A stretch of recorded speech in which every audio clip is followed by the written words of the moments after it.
হিমাচল প্রদেশ পর্যটকদের কাছে খুবই আকর্ষণীয় একটি রাজ্য। যদিও এই রাজ্যের রাজধানী সিমলা সহ কুলু মানালি প্রভূত জনপ্রিয়, তবুও বাঙালির ভ্রমণ মানচিত্রে বর্তমানে কিন্নর সহ স্পিতি ভ্যালি অনেকটা জায়গা দখল করে নিয়েছে। এই আমরা কিন্নর ডিস্ট্রিক্টে এন্টার করলাম, সিমলা ডিস্ট্রিক্ট থেকে এই কিন্নর ডিস্ট্রিক্টে আমরা এন্টার করলাম। এতক্ষণ ছিলাম সিমলায়, এরপর থেকে আমরা কিন্নর ডিস্ট্রিক্টে রান করব। এবার আমরা কিন্নর ডিস্ট্রিক্ট করব। আর সেই প্রবণতাকেই উস্কে দিয়ে 2024 সালের মার্চ মাসে আমরা সপরিবারে বেরিয়ে পড়েছিলাম কিন্নর কল্পা ভ্রমণের উদ্দেশ্যে।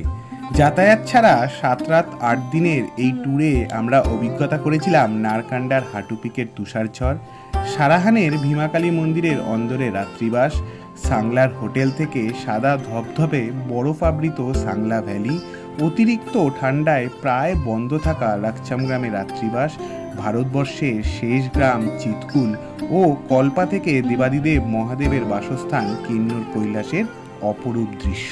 হোটেলের টেরেসে বসে কিন্নর কৈলাস দেখতে দেখতে ব্রেকফাস্ট করার মজাই আলাদা। কিন্তু কিন্নর কল্পা ভ্রমণ সাধারণত অনেকেই কোনো ট্রাভেল এজেন্ট বা ট্যুর অপারেটরের সাহায্যে করে থাকেন, কিন্তু কোনো এজেন্ট বা অপারেটরের সাহায্য ছাড়াই পরিবার নিয়ে নিজেরা এই ট্যুরটি কিভাবে করা যায়, কোন হোটেলে থাকবেন, কোথা থেকে গাড়ি ভাড়া করবেন, কি ঘুরে দেখবেন, তার তথ্য নিয়ে আগেই চ্যানেলে এপিসোড ওয়াইজ ভিডিও শেয়ার করেছি।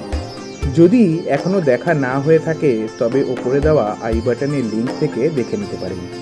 এই ভিডিওটি কলকাতা থেকে কিন্নর ভ্রমণের একটি day wise tour plan share করলাম। আশা করি আগামী দিনে আপনাদের কিন্নর কল্পা ট্যুর প্ল্যান করতে এই ভিডিওটি সাহায্য করবে।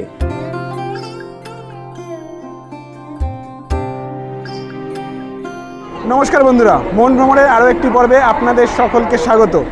আর আজকের 9ই মার্চ 2024, আর আমি এখন দাঁড়িয়ে আছি আমাদের প্রিয় রেলওয়ে স্টেশন হাওড়া রেলওয়ে স্টেশনে। আর এখন বাজে রাত 11:25, আর ঠিক রাত 11:55 আমাদের এখান থেকে ট্রেন রয়েছে হিমগিরি এক্সপ্রেস।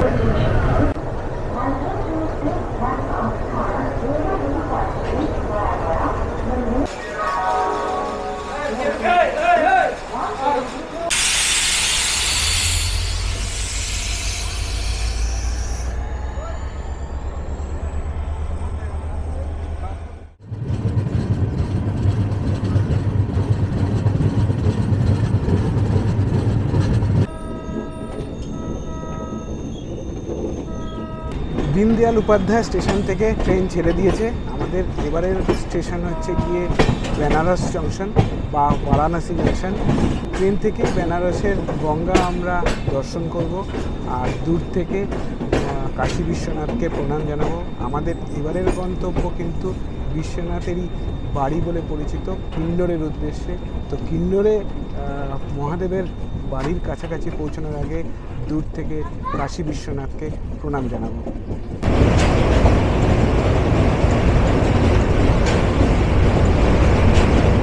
জয় বাবা কাশী বিশ্বনাথ।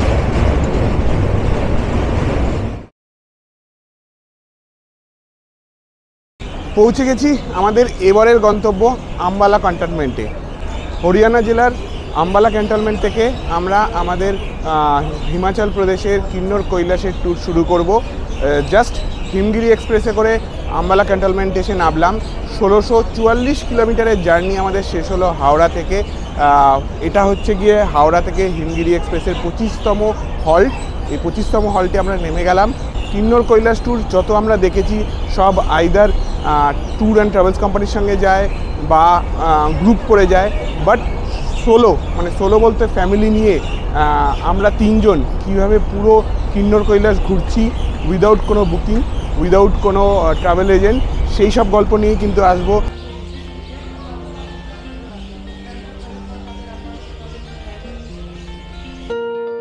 যে সকল বন্ধুরা ট্রেনের বদলে ফ্লাইটে এই ট্যুরটি করতে চান তারা কলকাতার নেতাজি সুভাষচন্দ্র ইন্টারন্যাশনাল এয়ারপোর্ট থেকে চণ্ডীগড় এয়ারপোর্টে পৌঁছে সেখান থেকে এই ট্যুরটি শুরু করতে পারেন।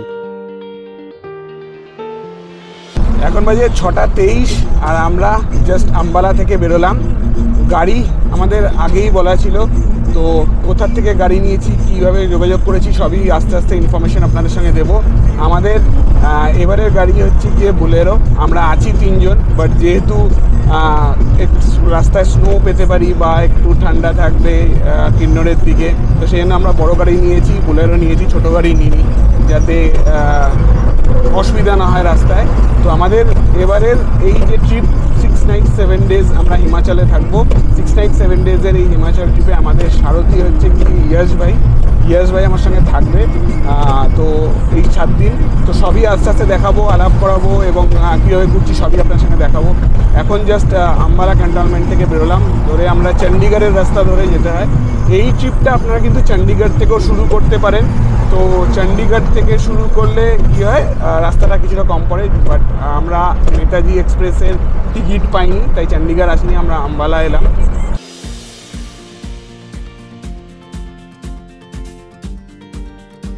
আম্বালা থেকে বেরিয়ে মোটামুটি 45 মিনিট জার্নি করে আমরা আপাতত ঢুকে গেছি চণ্ডীগড় সিটিতে। হরিয়ানাকে পিছনে ফেলে আমরা কিন্তু আস্তে আস্তে হিমাচলের দিকে এগিয়ে যাচ্ছি, আর আমাদের সামনেই কিন্তু পাহাড় দেখা যাচ্ছে। পাহাড়ে ওটা কিন্তু অলমোস্ট আমাদের শুরু হয়ে গেছে। তো অসাধারণ একটা রাস্তা দিয়ে আমরা আস্তে আস্তে ধীরে ধীরে হিমাচলের ভিতরে প্রবেশ করছি, হিমাচল প্রদেশের ভিতরে প্রবেশ করছি। তো এখনও হিমাচল গেট আসেনি, সামনে হিমাচল গেট রয়েছে, যেখান থেকে আমরা হরিয়ানাকে বিদায় জানিয়ে হিমাচলে ঢুকবো, সেটা আপনাদের দেখাবো। বাট সামনে কিন্তু আমাদের পাহাড়ের রেঞ্জ দেখা শুরু হয়েছে, আর অসাধারণ লাগছে এই জার্নিটা। এই আমরা প্রবেশ করছি হিমাচল প্রদেশে, এই Himachal gate, this is Himachal gate. এই হিমাচল প্রদেশ আমরা এন্টার করে নিলাম। হরিয়ানাকে বিদায় জানিয়ে আমরা এখন হিমাচলে প্রবেশ করে গেছি। রাস্তার প্রচুর জ্যাম কাটিয়ে প্রায় 11:30 নাগাদ আমরা সিমলা এসে ঢুকলাম। এখন বাজে 12টা, আমরা এখন সিমলা থেকে বেরোচ্ছি। তো মানে সিমলা তো দাঁড়াইনি, স্টে করিনি, মানে এত জ্যাম ছিল, তো এই রাস্তা দিয়ে যেতে হয় বলে তাই সিমলার ওপর দিয়ে যেতে হলো। তো জাস্ট এখন একটু সিমলার যে মেইন যে জ্যাম এরিয়াটা বা মেইন যে চকটা সেটাকে ছাড়িয়ে এবার নারকান্দার দিকে এগোচ্ছি। তো এখনও প্রায় 60-65 কিলোমিটারের জার্নি রয়েছে। তো আরও মোটামুটি ধরে নেওয়া যায় 3-3.5 ঘন্টা তো লাগবেই। হিমাচলের স্থানীয় খাবার সিদ্ধু খেতে আমরা দাঁড়িয়ে পড়লাম রাস্তার পাশে একটি ছোট্ট ক্যাফেতে। তো রোড সাইডে একটা ক্যাফেতে বসে সিদ্ধু ট্রাই করব। তো একটা নমকিন সিদ্ধু দিয়ে প্রথমে আগে চেষ্টা করব, খেয়ে দেখব কীরকম টেস্ট লাগে। তো যদি আমাদের টেস্ট বার্ডের সঙ্গে ম্যাচ করে তারপরেই আমরা আবার অর্ডার করব। প্রথমে একটাই নিয়েছি। সিদ্ধুর সঙ্গে এদিকে দেখাতে বলবো, এটা হচ্ছে গিয়ে সিদ্ধু, এটা হচ্ছে মেন, এটা এর ভিতরে স্টাফিং আছে ভিতরে, এই হচ্ছে ভিতরে স্টাফিং। আর এটা হচ্ছে গিয়ে ঘি, পিওর ঘি। আর এটা হচ্ছে গিয়ে আখরোটের চাটনি। এটা এই ঘি আর আখরোটের চাটনি দিয়ে খায়, ভালো, বেশ ভালো খেতে। আমার তো পছন্দ হলো, যাই না জিলা মাত্র যে খেয়ে দেখুক ওদের কেমন লাগে। যদি ভালো লাগে তাহলে আমি আর একটা সিদ্ধু দিয়ে আজকে লাঞ্চ ছেড়ে দেবো। নারকান্দার দিকে যত এগোচ্ছি তত আপেল বাগান দেখতে পাচ্ছি, বাট আপেল বাগান তো এখন শুকনো, আপেলের সিজন এটা নয়, বাট প্রচুর আপেল বাগান, সারি সারি আপেল গাছ যা একদম শুকিয়ে রয়েছে। সেপ্টেম্বর অক্টোবর মান্থে আসলে এই পুরো বাগানগুলো যখন আপেলে ভরে থাকবে তখন দেখতে আরও বেশি ভালো লাগবে।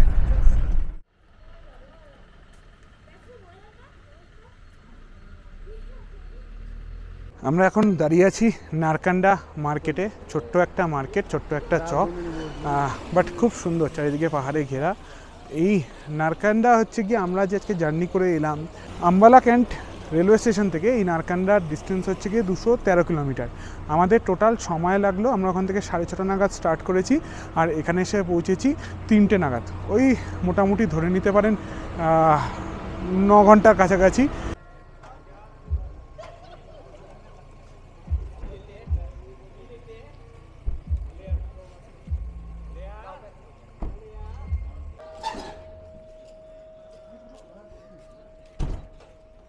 সন্ধ্যাবেলা যেরকম আপনাদের বললাম নারকান্ডা মার্কেটটা একটু ঘুরে দেখলাম, ওই আশেপাশে একটু ঘোরাফেরা করছিলাম আর কি, দেখার তো কিছুই নেই। যাই হোক, ওখান থেকে খাওয়া দাওয়া সেরে, ডিনার সেরে একবারে হোটেলে চলে এসেছি। আমরা এখন দাঁড়িয়ে আছি নারকান্ডায় আমাদের হোটেলের সামনে, এই যে আমাদের হোটেল, আর ওই পিছনে আমাদের গাড়ি রেডি হয়ে গেছে। জিলাম তোজো রেডি হয়ে গাড়িতে উঠে পড়েছে, আর আমাদের সারথি ইয়াশ রেডি। হ্যাঁ ইয়াশ, यश, आज का प्लान बताओ, कहाँ चलना है? आज हम जाएंगे Tani Jubbar lake and Hatu peak, Narkanda का साइट सीन। अगर पॉसिबल हो पाएगा तो हाटू पीक जाएंगे, नहीं तो फिर तानी जुब्बर लेक करके फिर सीधा सराहन निकल जाएंगे।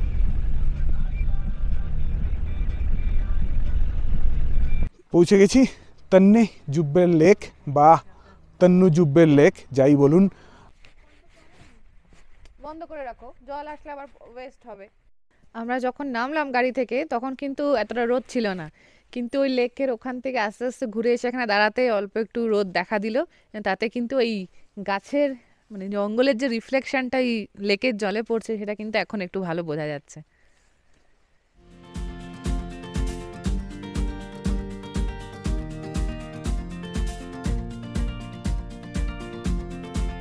তন্নি জুব্বের লেক থেকে আমরা হাটু পিকের রাস্তায় চলে এসেছি। হাটু পিক কিন্তু যাওয়া যাচ্ছে না, দেখুন কি পরিমাণে স্নোফল হচ্ছে। আর পুরো রাস্তায় এই যে হাটু পিকের রাস্তা, এই সামনে হচ্ছে হাটু পিকের রাস্তা, এই রাস্তা পুরো বরফ জমে রয়েছে, গাড়ি যাচ্ছে না, নিচ থেকেই আটকে দিচ্ছে। নিচ থেকে কিন্তু লোকাল গাড়ি ছাড়া ওপরে আসতে দিচ্ছে না। এখান থেকে আরও 3 কিলোমিটার হচ্ছে গিয়ে হাটু পিক আর হাটু মাতার মন্দির, যেটা আপনাকে হেঁটে যেতে হবে ট্রেক করে বরফের মধ্যে দিয়ে।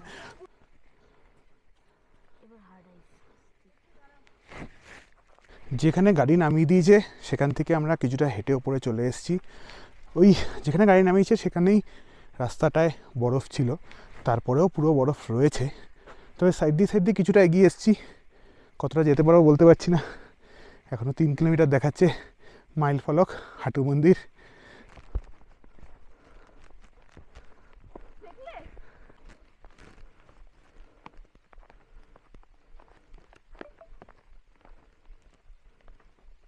মোটামুটি 1 কিলোমিটার মতন ওপরে উঠে এসেছি, আর এখনও 2 কিলোমিটার বাকি। এখানে পুরোটাই এরপর থেকে স্নোয়ের রাস্তা, আর এখন বাজে 1টা মতন। আর প্রচুর ওয়েদার খারাপ হয়ে গেছে, প্রচুর জোরে স্নোফল স্টার্ট হয়ে গেছে, বৃষ্টির মতো স্নোফল পড়ছে, দেখতেই পাচ্ছেন। এখানে একটা চা পেয়ে গেছি, চায়ের দোকান পেয়ে গেছি। এখানে একটা আঙ্কেলজি চা বানাচ্ছে, সেখান থেকে গরম চা নিয়েছি, বাট চা তো সঙ্গে সঙ্গে ঠান্ডা হয়ে যাচ্ছে। এই চায়ে চুমুক দেবো, দিয়ে এবার কিন্তু আমরা ফিরে যাব হাটু মাতার মন্দির। আর হাটু পিক যেতে পারলাম না এবার, ভবিষ্যতে কখনো যদি আসি নিশ্চয়ই যাব। কিন্তু এই ওয়েদারে এত ওয়েদার খারাপ হয়ে গেছে, তোজোকে নিয়ে এই ওয়েদারে আর রিস্ক নিচ্ছি না। এবার আমরা ফেরত যাচ্ছি, জাস্ট চাটা খেয়ে নিই, চাটা এনজয় করে এখান থেকে এবার নিচের দিকে নামবো।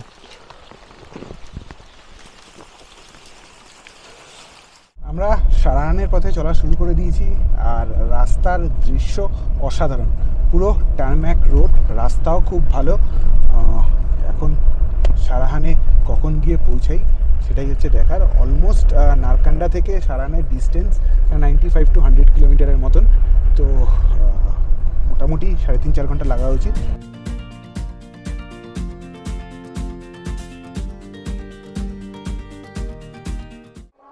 সন্ধ্যা 6:15 নাগাদ আমরা এসে পৌঁছালাম সারাহানে এসে সবার আগে পৌঁছে গেছি ভীমাকালী মন্দিরে।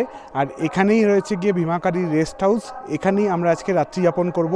আগের থেকে বুকিং করে আসিনি, একদম ফাঁকা, সব রুম ফাঁকা। এসে আমি কথা বললাম, কথা বলে রুম নিলাম।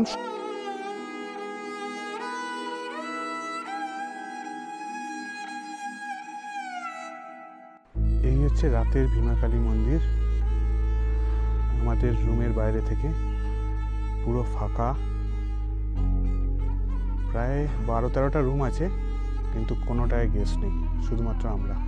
আর এই যে মেন গেট বন্ধ হয়ে গেছে। এই হচ্ছে মেন গেট, 7টার আরতির পর এটা বন্ধ হয়ে যায়। আর এই হচ্ছে গিয়ে পুরো মন্দির প্রাঙ্গণ।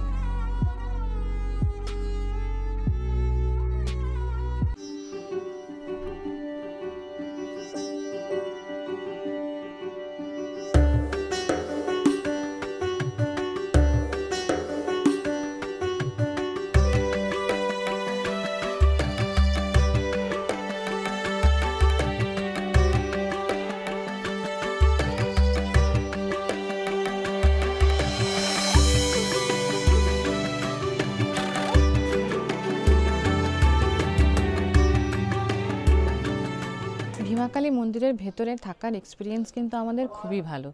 মানে এত পরিষ্কার পরিচ্ছন্ন একটা ঘর, এত বড়, সব রকম সুবিধাযুক্ত, গিজার, হিটার সবই রয়েছে। খুবই কিন্তু সুন্দর টেম্পলের ভেতরের এই রেস্টরুমগুলো। যারা সারাহানে আসছেন, হ্যাঁ অফকোর্স হোটেলে থাকবেন, আমি বলছি না হোটেল খারাপ, তো যারা সারাহানে আসছেন তারা সুযোগ সুবিধা করে পারেন কিন্তু একবার এই ভীমাকালী টেম্পলের ভেতরে রেস্টরুমে থাকতে। খুবই ভালো অভিজ্ঞতা হবে, সেটুকু আমি বলতে পারি।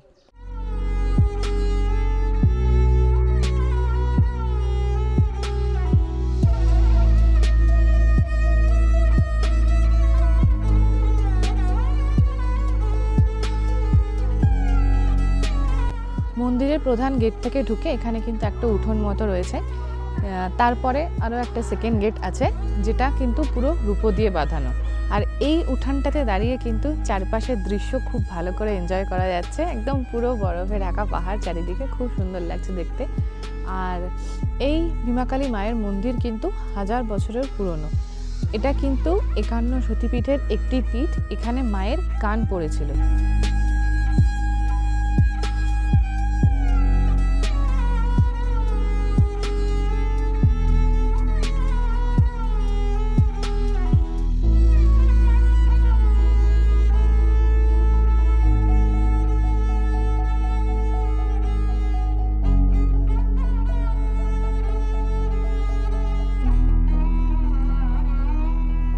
ঠিক ভীমাকালী মন্দিরের সামনে থেকে যে বিরাট শৃঙ্গটা দেখা যাচ্ছে বা যে রেঞ্জটা দেখা যাচ্ছে পাহাড়ের, এটা কিন্তু হচ্ছে গিয়ে শ্রীখণ্ড কৈলাস রেঞ্জ।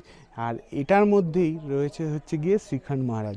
এই পুরো রেঞ্জটা কিন্তু সাদা হয়ে রয়েছে, তার মাঝখানেই একখানা বিন্দুর মতো দেখা যাচ্ছে, যেটা কালো দূর থেকে দেখা যাচ্ছে, যেখানে বরফ নেই, সেটাই হচ্ছে গিয়ে শ্রীখণ্ড মহারাজ, যেটা আমাকে এখানের পুরোহিত বললেন। তো এই পুরো শৃঙ্গটাই কিন্তু হচ্ছে গিয়ে শ্রীখণ্ড কৈলাসের অঙ্গ। তো ওর মধ্যেই আমরা দেখতে পাচ্ছি হচ্ছে গিয়ে শ্রীখণ্ড কৈলাস।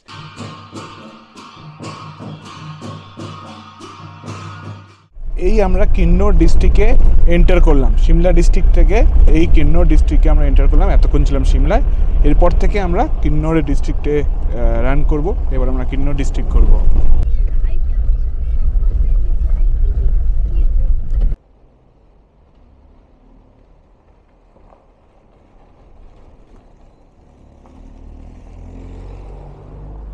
আমার পিছনে কিন্নরের সেই বিখ্যাত কিন্নর গেট, যেটা ন্যাচারাল একটা কেভ, যার মাঝখান থেকে রাস্তা চলে গেছে এবং গাড়ি পাস হয়, যেখান থেকে কিন্নরের রাস্তা শুরু হয়েছে, যে রাস্তা দিয়ে আমাদের কিন্নর যেতে হচ্ছে সেই রাস্তার উপরে এটা পড়ে। এই ভিডিও অনেক দেখেছি, অনেক ছবি দেখেছি এই জায়গার, আজকের এর সামনে আমি দাঁড়িয়ে আছি। এখন আমরা ক্রস করছি কিন্নরের বিখ্যাত ক্লিফ হ্যাঙ্গার রোড দিয়ে। পাহাড় কেটে তৈরি এই রাস্তা, মাথার ওপরে পাথরের ছাউনি আর নিচে মসৃণ কংক্রিটের রাস্তা, চোখের সামনে অপরূপ দৃশ্য। এই দৃশ্য যেন এই যাত্রাকে করে তুলেছে আরও সুন্দর, আরও মধুর।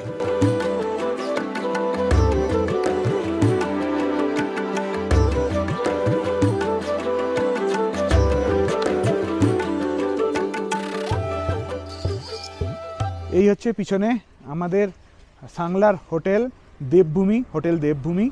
আর বাইরেই, হোটেলের বাইরেই পড়ে রয়েছে বরফ, জমে রয়েছে বরফ, সাইডে ওপরে সব জায়গায় কিন্তু বরফ জমে রয়েছে, একদম মানে বরফের মাঝখানে বলতে পারেন হোটেল। হোটেলে চেক ইন করে ব্যাগপত্র রেখে চলে গেছিলাম একটু সাংলা মার্কেটটা ঘুরে দেখতে। চলে এসেছি ডিনার করতে। বাঙালি হোটেলে থাকার কিন্তু এই একটা মজা, এটা হচ্ছে এই যে সাদা ভাত, ধোয়া ওঠা সাদা ভাত, অ্যান্ড দিস ইজ ধোয়া ওঠা মুসুরির ডাল আর চিকেন কষা। এটা তো পাহাড়ে সবসময় সব জায়গায় অ্যাভেলেবেল।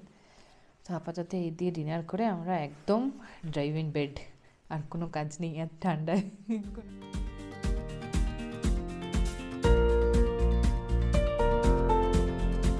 সামনেই হচ্ছে গিয়ে সাংলা ভ্যালি, পুরো সাদা হয়ে রয়েছে। এখন বাজে সকাল 11টা, আমরা সকালবেলা ঘুম থেকে উঠেছি সকাল 7টার সময়, তখন পুরো সাদা ছিল।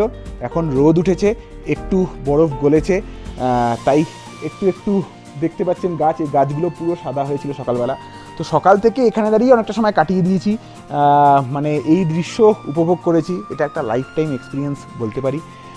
যাই হোক, এখন আমরা বেরোবো এখান থেকে, সাংলা থেকে। তো সাংলা সাইট সিন করবো, করে চিৎকুল যাব। চিৎকুলে আজকে আমাদের নাইট স্টের প্ল্যান আছে, বাট শুনেছি ওপরে আরও বেশি স্নোফল হয়েছে, রাস্তা কিছুটা ব্লকও আছে। কতটা যেতে পারি, কীভাবে যাওয়া যায় সেসব দেখতে হবে। কামরূপ ফোর্ট যাওয়ার জন্য কিন্তু কিছুটা হেঁটে আমাদের ওপরে উঠতে হবে। এই অবধি গাড়ি আসবে, এখানে সব গাড়ি দাঁড়িয়ে রয়েছে, এখানে আপনাদের গাড়ি ছেড়ে দেবে। এই রাস্তা দিয়ে আমাদের হেঁটে ওপরে ওই যে দেখা যাচ্ছে কামরূপ ফোর্ট, ওই অবধি আমাদের পৌঁছাতে হবে।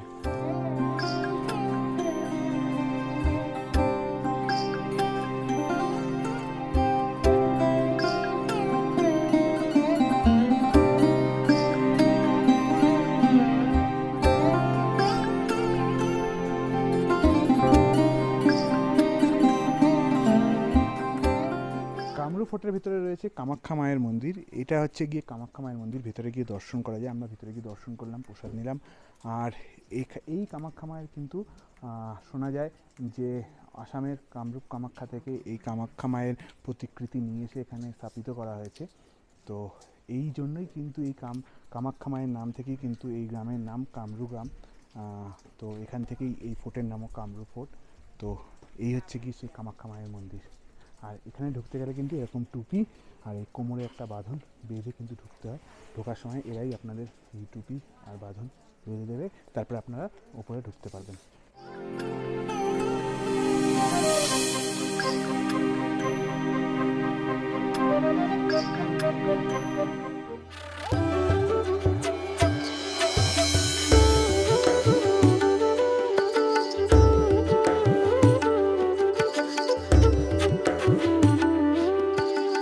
এখান থেকে চিতকুল আর মাত্র 6 কিলোমিটার। এখানে আর্মি আমাদের আটকে দিয়েছে, আর আগে যেতে দিচ্ছে না, বলছে আগে গাড়ি স্কিড করতে পারে, রিস্ক আছে।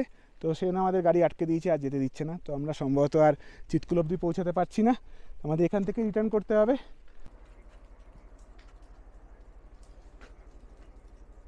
যেমন আপনাদের বললাম, আমরা তো যেতে পারলাম না চিতকুল, তো ব্যাকে ফেরত এসে এখন রাকছামে একটা হোটেল নিয়ে নিয়েছি। তো এখানে আজকে রাতে থাকবো, কালকে সকালে আরেকবার ট্রাই করব চিতকুল যাওয়ার জন্য।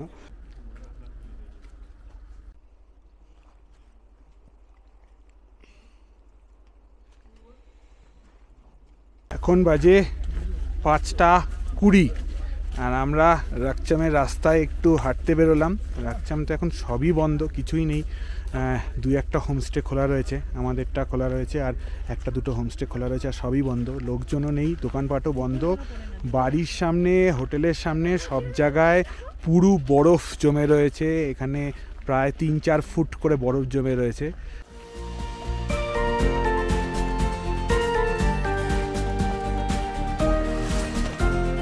তিনজন আমরা হাঁটতে হাঁটতে বরফের ওপর দিয়ে চলে এসেছি এখন রাকচাম বাঁশপা নদীর একদম ধারে, বা বাঁশপা নদীর ওপরে যে ব্রিজ, সেই ব্রিজে।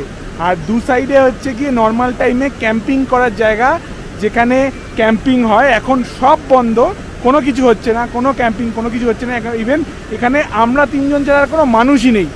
এই রাকচাম বাঁশপা নদীর যে একদম নদীর যে পারে, নদীর যে তীরে, এখানে আমরা তিনজন ছাড়া আর কিচ্ছু কেউ নেই। আর চারিদিকটা শুধু সাদা হয়ে রয়েছে, মাঝখান থেকে বাঁশপা রিভার বইছে, আর পুরো জায়গাটাই পুরো সাদা। বলো কেমন লাগছে? ভীষণ ভালো।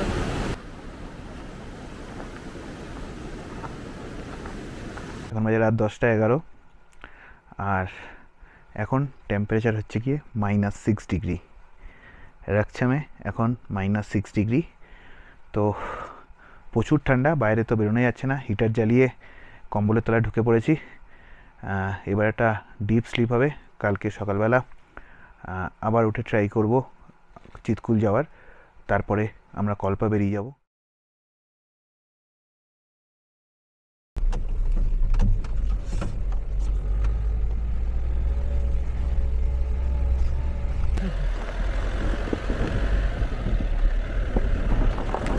দেখুন রাস্তায় বরফ দেখুন। আমরা এখনও কিন্তু চিতকুলে পৌঁছাইনি, তার আগেই একটা জাস্ট বোর্ড দেখে আমরা দাঁড়িয়ে পড়লাম। শেয়ার করছি আপনার সঙ্গে বোর্ডটা, আর দেখুন জায়গাটা। Chitkul, altitude 11,320 feet, last Indian village. এবার এখানে রাস্তাটা দেখুন, এই হচ্ছে রাস্তা। এখন এই রাস্তা দিয়ে আমাদের যেতে হবে। পৌঁছে গেছি আমরা এই অঞ্চলে, বা এই পার্ট অফ ইন্ডিয়ার last village of India, Chitkul. Last বলুন বা ফার্স্ট বলুন, এর পরেই কিন্তু হচ্ছে গিয়ে তিব্বত বর্ডার। এইখান থেকেই কিছু দূর গেলে তিব্বত বর্ডার স্টার্ট হয়। আর একটা জিনিস, এখন চিৎকুলে আমরা 3 জন ছাড়া আর কেউ নেই আপাতত কোনো টুরিস্ট কোনো লোক কেউ নেই, শুধু আমরা 3 জনই আর আমাদের আছি। যিনি নিয়ে এসেছেন হ্যাঁ, সেই গাড়ি driver। দাদা, সে তো আছেই, লোকালরা তো রয়েছেই, লোকাল ধাবাও একটা এখানে ইন্ডিয়াস লাস্ট ধাবা রয়েছে, সেই ধাবায় যাবো, দেখি চা কিছু পাওয়া যায় কিনা। বাট টুরিস্ট হিসাবে আমরাই কিন্তু আজকের এখন এসে পৌঁছাতে পেরেছি চিৎকুলে ফার্স্ট। এই বরফে এই জায়গায় কীভাবে এসেছি আপনাদের দেখালাম। দিস ইজ দ্য অ্যাচিভমেন্ট বলতেই হয়। Ultimate thrilling, ultimate adventure. Family নিয়ে কীভাবে অ্যাডভেঞ্চার করতে হয় এবং রিস্ক নিতে হয়, এবং সেটা প্রপারলি, মানে কোনো রকমের রিস্ক, মানে কোনো রকমের লাইফ রিস্ক না নিয়ে কীভাবে ঘুরতে হয় এবং এনজয় করতে হয় এবং অ্যাডভেঞ্চার করতে হয়। ঘুরতে তো হয় এবং অ্যাডভেঞ্চার করতে হয়। এই টেম্পারেচারে এই জায়গায় এই সময় এসে আমরা কিন্তু পৌঁছেছি, আর আপনারা আমাদের চ্যানেলে সেই ভিডিও দেখতে পাচ্ছেন।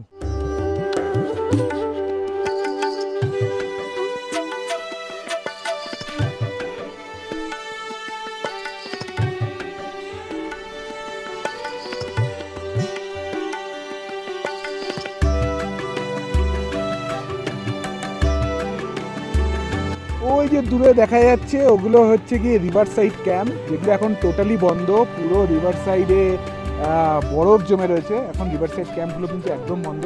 আর এই হচ্ছে বাসপা রিভার বয়ে যাচ্ছে, আর তার পাশে ক্যাম্পিং করে থাকা যায়, যেটা উইন্টারে হয় না, বাট সামারে আসলে আপনারা কিন্তু এখানে ক্যাম্পিং করতে পারেন। চিৎকুলে এখন আমরা পায়ে হেঁটে চিৎকুল গ্রামটা একটু ঘুরে দেখছি। আখড়ি ধাবায় একটু খাওয়া দাওয়া করলাম, করে এখন পায়ে হাঁটছি রাস্তা দিয়ে, দেখছি গ্রামটা কীরকম। সব কিছুই বন্ধ, চারিদিকে শুধু বরফ আর বরফ। তবু আপনাদের দেখাচ্ছি, আমরা একটু ঘুরে দেখে নিচ্ছি, এনজয় করে নিচ্ছি এই ভাইব।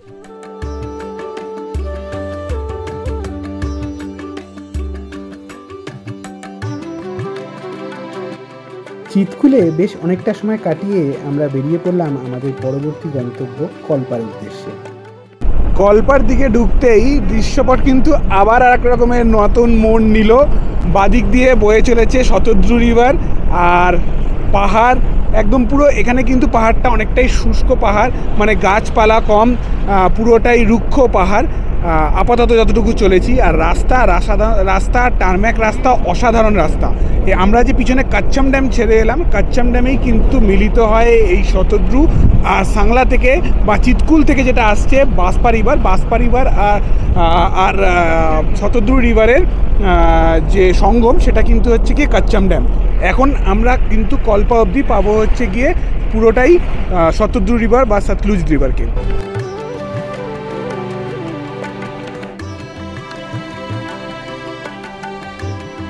কল্পা যাওয়ার পথে আমরা এখন এসে পৌঁছেছি রেকংপিও হচ্ছে গিয়ে কিন্নর ডিস্ট্রিক্টের হেডকোয়ার্টার। আগে এই হেডকোয়ার্টার কল্পাতে ছিল, কিন্তু পরে কল্পা থেকে এটা রেকংপিওতে শিফট করে আনা হয়েছে। কল্পা একটু ওপরে বলে ওখানে ঠান্ডার সময় প্রবলেম হয় বলে, তো হেডকোয়ার্টার কিন্তু এখন রেকংপিওতে চলে এসছে। তো আমরা এখানে একটু দাঁড়ালাম, গাড়ি সাইড করে, গাড়িটা সাইডে রাখলাম, একটু এই রেকংপিও শহরটা একটু ঘুরে দেখবো, দেখে তারপরে আবার আমরা কল্পার দিকে যাব। এখন আমরা আছি কল্পায় এসে পৌঁছেছিলাম আমরা বিকেল 5টা নাগাদ। আর হোটেল নিয়েছি হচ্ছে গিয়ে ইকোর দ্য অ্যালপাইন ক্রেস্ট।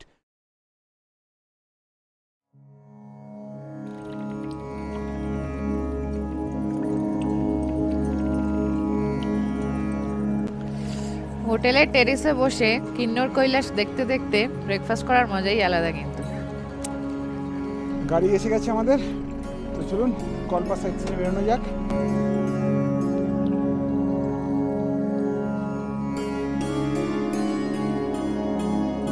এখন আমরা দাঁড়িয়ে আছি কিন্নরের বিখ্যাত সুইসাইড পয়েন্টে। এখানে দাঁড়িয়ে টুরিস্টের তো ফটো তোলার ভিড় লেগেই থাকে, তাই এক এক করে আমরা সব ফটো নিচ্ছি।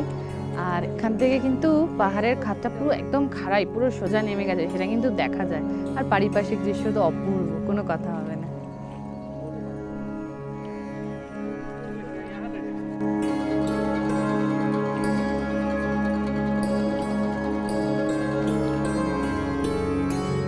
আমরা সুইসাইড পয়েন্ট থেকে 5 মিনিট চলে এখন চলে এসেছি রোগী ভিলেজে। এখন রোগী ভিলেজের ভেতরে ঢুকছি। তো চলুন রোগী ভিলেজ দেখাবো, এটা একটা পাহাড়ি গ্রাম আর এখানে একটা মন্দিরও আছে। তো চলুন মন্দিরটা গিয়ে দেখি আর গ্রামটা একটু ঘুরে দেখি।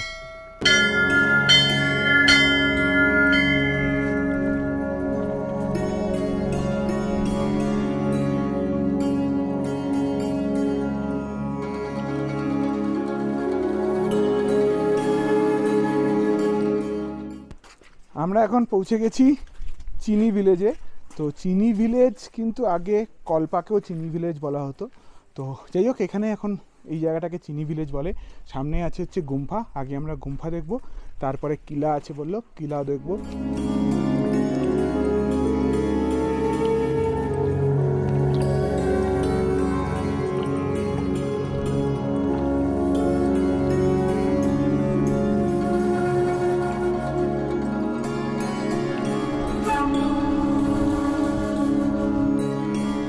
এসে আমরা পৌঁছেছি কল্পার কিলা বা কেল্লাতে। এই কেল্লাটা কিন্তু পুরোটাই প্রত্যেকটা কাঠের তৈরি আর খুব সুন্দর, একদম একটা পাহাড়ের পয়েন্টের ওপরে। এখান থেকে সামনে যেমন কৈলাস, কিন্নর কৈলাসের রেঞ্জ দেখা যাচ্ছে, আর এই আসার যে রাস্তাটা, আসার রাস্তাটাও খুব সুন্দর।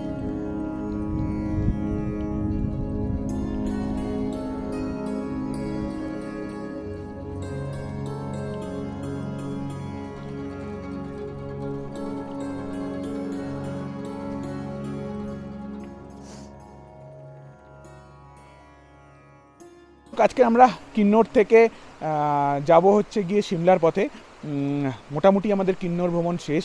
আজকের আমরা সিমলা পৌঁছাবো এবং আগামীকাল আমরা সিমলা থেকে বেরোবো।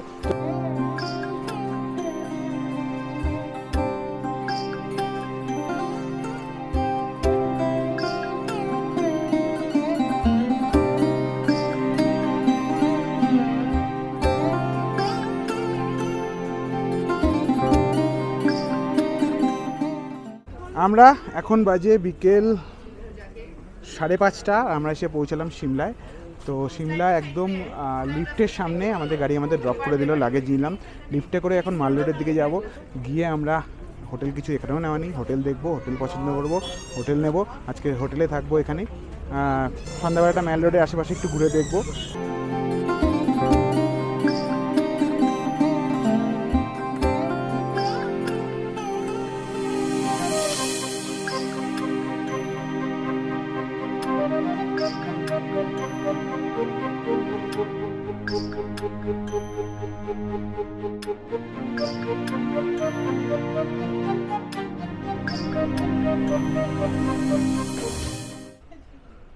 সকালবেলা বেরিয়ে ঘুরতে ঘুরতে এখন চলে এসেছি সিমলা কালী মন্দিরে বা সিমলা কালীবাড়িতে।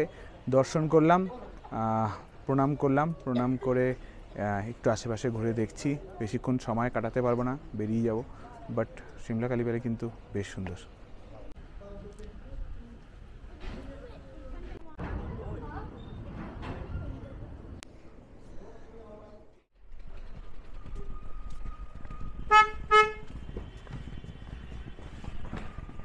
আমাদের ট্রেন 04505 সিমলা কালকা এক্সপ্রেস ছাড়বে 2:15-তে, আর রাইট টাইম হচ্ছে কালকার 8:10। তো টোটাল প্রায় 6 ঘন্টা, 5 ঘন্টা 55 মিনিট মতন জার্নি আছে। টোটাল 96 কিলোমিটারের জার্নি।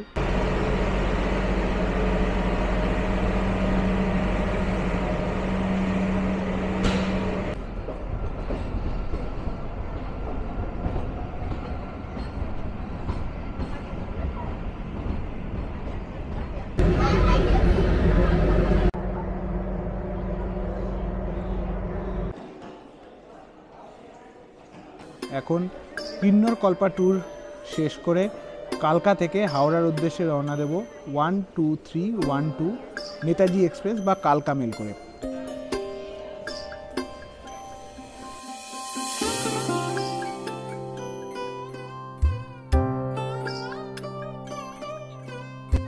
পৌঁছে গেছি আমরা হাওড়া স্টেশনে। আর আমাদের এই লম্বা প্রায় 12 দিনের কিন্নর কল্পা ট্রিপ এখানেই শেষ হচ্ছে। পুরো কিন্নর কল্পা ট্রিপ আপনাদের কাছে আমরা এপিসোড ওয়াইজ তুলে ধরেছি, কিন্তু এই লম্বা ট্রিপ আজকে এখানেই শেষ করতে হবে। কিছু শেষ মানে আবার নতুন কিছু শুরু হবে। আবার হয়তো খুব তাড়াতাড়ি নতুন আপনাদের কোথাও নিয়ে বেরিয়ে পড়ব, আপনাদের দেখাবো সেই জায়গার সৌন্দর্য। ততক্ষণের জন্য টাটা, বাই বাই। আবার দেখা হবে নতুন ভিডিও নিয়ে, নতুন জায়গার গল্প নিয়ে। আশা করি আপনাদের কিন্নর কল্পা ট্রিপ খুব ভালো লেগেছে। আমাদের সঙ্গে থাকবেন, পাশে থাকবেন, এরকম আরও ভালো ভালো জায়গার ঘোরার সন্ধান কিন্তু আপনাদের উপহার দেব। ততক্ষণের জন্য টাটা। কিছু বলবে? টাটা, আপনারা সবাই ভালো থাকবেন, আবার খুব তাড়াতাড়ি দেখা হবে আপনাদের সঙ্গে। Tata, bye bye.